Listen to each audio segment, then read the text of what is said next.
Welcome. So this question says a 3-loop coil carries a current of 4 amps and has a 2i plus 3j plus 1k square meter area vector. And the coil sits in a region that has a 1i plus 2j plus 4k Tesla uniform magnetic field. And he wants to know what the vector torque experienced by the coil. So we've got to visualize first of all, and the first thing we're going to look at is this area vector. And I'm going to visualize it as pointing in this direction and this area vector. So it's going to be A, and this area vector is equal to 2i plus 3j plus 1k square meter. And what does that represent? Well, let's draw the coil. So there's the coil.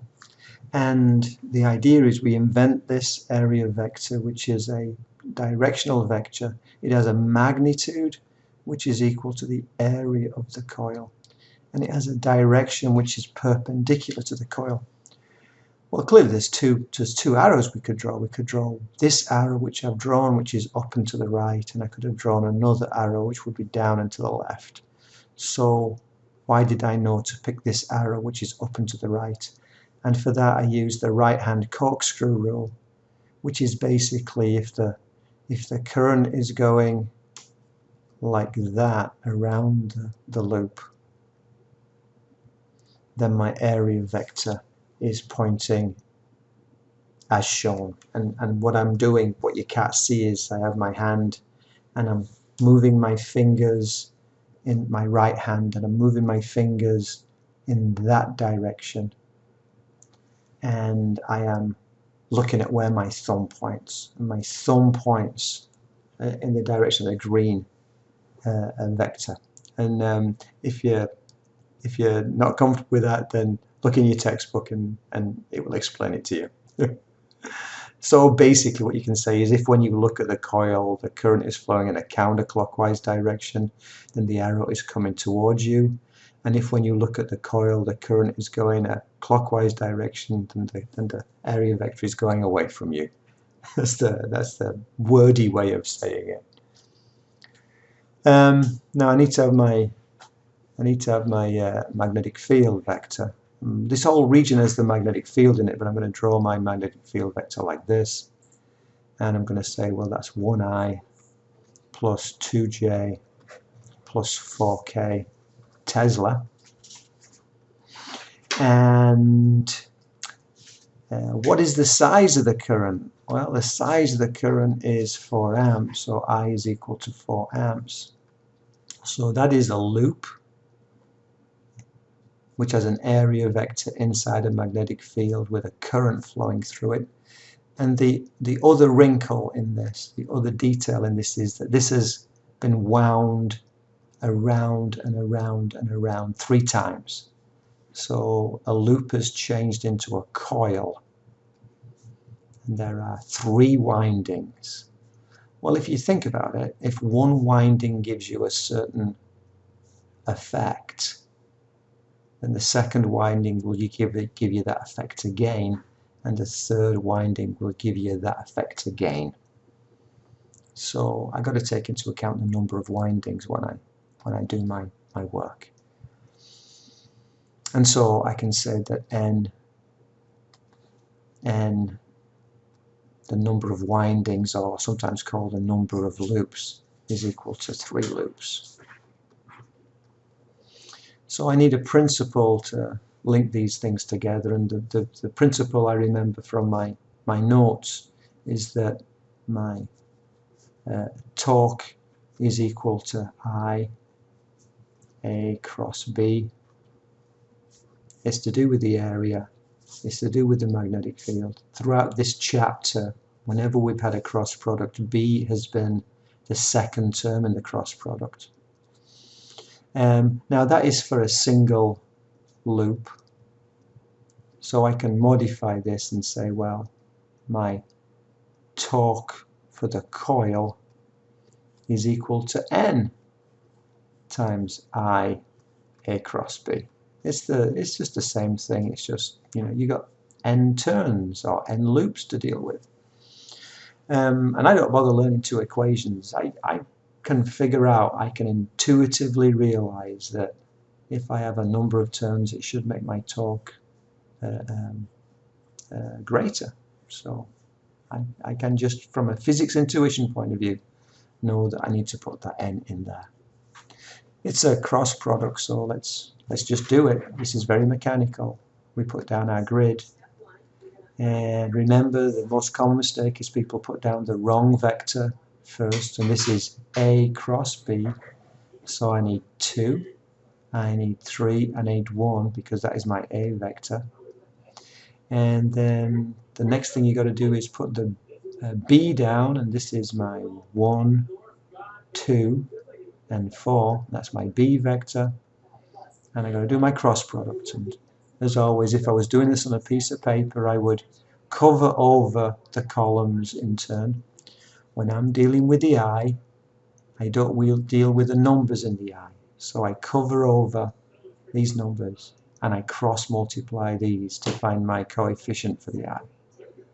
So that's going to be plus 12 minus 2. So I'm going to put down 12 minus 2. I took 3 fours are 12, and then minus 1 times 2 is 2. And that's going to be my I component. Now I've got to remember, I've got to put down the operator here, and the operator here is a negative, and you just got to remember that. And then we move our point of interest, our thumb. I'm going to move my thumb to cover over the J column of numbers. And so I turn around and say, oh, cross multiply the outer ones. So that's going to be 2 times 4 is 8, minus 1 times 1 is 1. And that's going to be J. And then I put down a positive operator. And then I move my attention and I go to my third column, my K column. If I was doing this live, I'd put my thumb over that row of numbers, that column of numbers, and I would say cross multiply, so I have 4 minus 3, and that would be my K value. So this is equal to 10I minus 7J